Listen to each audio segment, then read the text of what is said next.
Hey guys, आपका स्वागत है रिकाउंटर अतुल पे, जहां आपको सुनने को मिलेंगी बहुत सारी कहानियां। कुछ रियल स्टोरीज, कुछ थ्रिलर स्टोरीज, कुछ हॉरर स्टोरीज और बहुत सारी अनोखी कहानियां। तो सबसे पहले आप सभी को 2026 की बहुत बहुत बधाई। आज की कहानी का नाम है आधी रात का सच। तो चलिए शुरू करते हैं आज की कहानी। अनुज हमेशा आधी रात को उठता था। यह उसकी आदत बन चुकी थी, पर उसे कभी पता ही नहीं था कि इस रात का उसका ये अनुभव उसे पूरी तरह बदल देगा। ये एक ठंडी रात थी और चांद की हल्की रोशनी कमरे में फैल रही थी।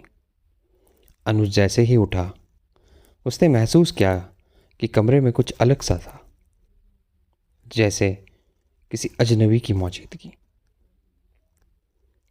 उसने सोचा कि शायद ये उसकी कल्पना है, लेकिन तभी उसे अपने कमरे के दरवाजे से एक घटी हुई आवाज़ सी आई। उसने देखा कि दरवाज़ा धीरे धीरे खुल रहा था, जैसे कोई अंदर आ रहा हो। अनुज घबराया हुआ था, लेकिन फिर भी वह डर को नकारते हुए कमरे का दरवाज़ा खोलने की ओर बढ़ा। जैसे ही उसने दरवाज़ा खोला, सामने अंधेरे में कुछ दिखा। ये कोई इंसान नहीं था, बल्कि एक अजीब सी आकृति थी जो धीमे धीमे उसकी ओर बढ़ रही थी।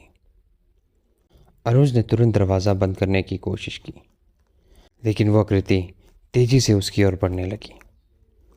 अनुज का दिल तेजी से धड़कने लगा। वह समझ नहीं पा रहा था कि हो क्या रहा है।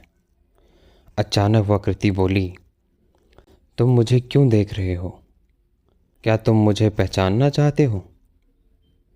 अनुज डरते हुए बोला, तुम कौन हो? आकृति ने धीरे से कहा, तुम जान नहीं सकते, लेकिन तुम्हें मेरे बारे में पता तो चल ही जाएगा।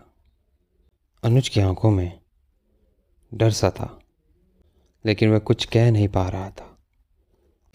आकृति ने फिर से कहा, तुमने आधी रात का सच देख लिया है, अब तुम्हारी बारी है। अनुज चिल्ला पड़ा और तेजी से कमरे के बाहर भाग गया। लेकिन जैसे ही वो घर से बाहर आया, उसे लगा कि उसने कुछ बड़ा भयानक देखा है। बाहर का वातावरण अचानक बदल गया था। आसमान में घने बादल थे और हवा भी तेज चल रही थी। उसने देखा कि उसके आसपास की हर चीज़ धुंधली हो गई थी। अनुज को अब समझ आ गया था कि वह उस रात के बारे में जितना नहीं जानता था, उतना ही अधिक खतरनाक था। उसने घर से बाहर आते हुए यह महसूस किया कि वह सिर्फ एक खौफनाक दृश्य का हिस्सा बन चुका था। वह जानता था कि अब वापस नहीं जाया जा सकता था। अचानक वह आकृति फिर से उसके सामने आई। उसने कहा, तुमने आधी रात का सच जान लिया है, अब तुम्हारा जीवन पहले जैसा नहीं रहेगा। अनुज का दिल तेजी से धड़कने लगा था।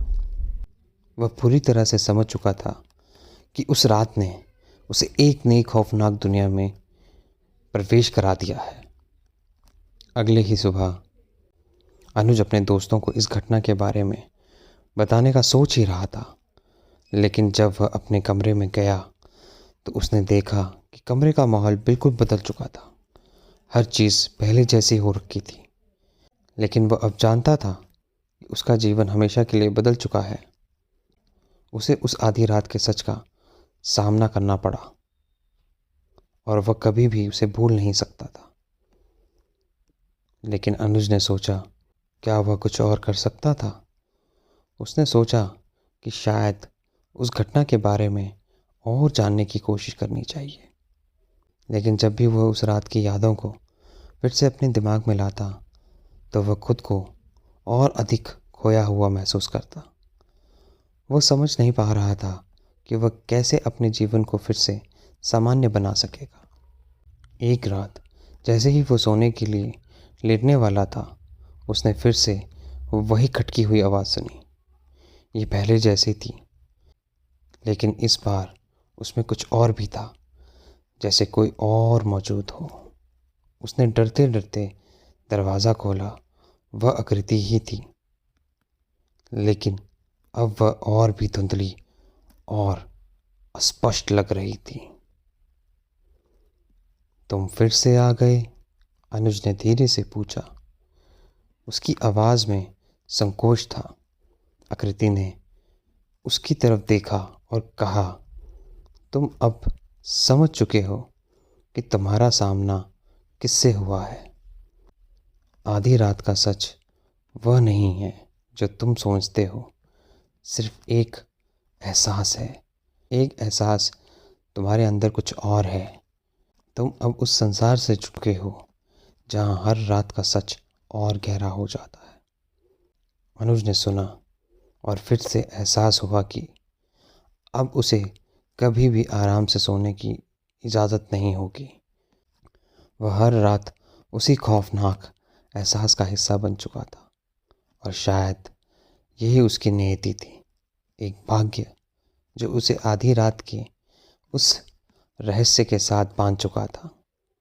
वह समझ गया कि अब उसे जो जीवन जीने को मिला है वह अब कभी भी सामान्य नहीं हो सकता है। रात के अंधेरे में उस सच का पीछा करने का कोई अंत नहीं था, और यह सच हर रात और भी गहरा हो जाता था। हर दिन, हर पल अनुज के भीतर एक नया सवाल उठता था। क्या वह कभी जान पाएगा कि आधी रात का सच क्या था? और फिर एक दिन जब वह खुद को अपनी स्थितियों को समझाने की कोशिश कर रहा था, उसने सोचा कि शायद ये सच उसे खुद से ही सवाल पूछने का कारण बना देगा। क्या वह कभी भी आधी रात के इस रहस्य से बाहर निकल सकेगा? क्या यह सच उसे हमेशा के लिए अपने साथ ले जाएगा? ये सारे सवाल अनुज के दिमाग में घूमते रहे। दोस्तों, कहानी का अंत होता है। होप आपको ये कहानी अच्छी लगी हो। अगर अच्छी लगी होगी तो प्लीज़ इसको ज़रूर अपने दोस्तों के साथ शेयर करना, या उस बंदे के साथ ज़रूर शेयर करना जो कहानी सुनना पसंद करता हो। और क्या इम्प्रूवमेंट मुझे करनी चाहिए प्लीज़ कमेंट में वो भी बताना। मैं फिर आऊँगा एक नई स्टोरी के साथ। तब तक के लिए शुभ रात्रि। धन्यवाद।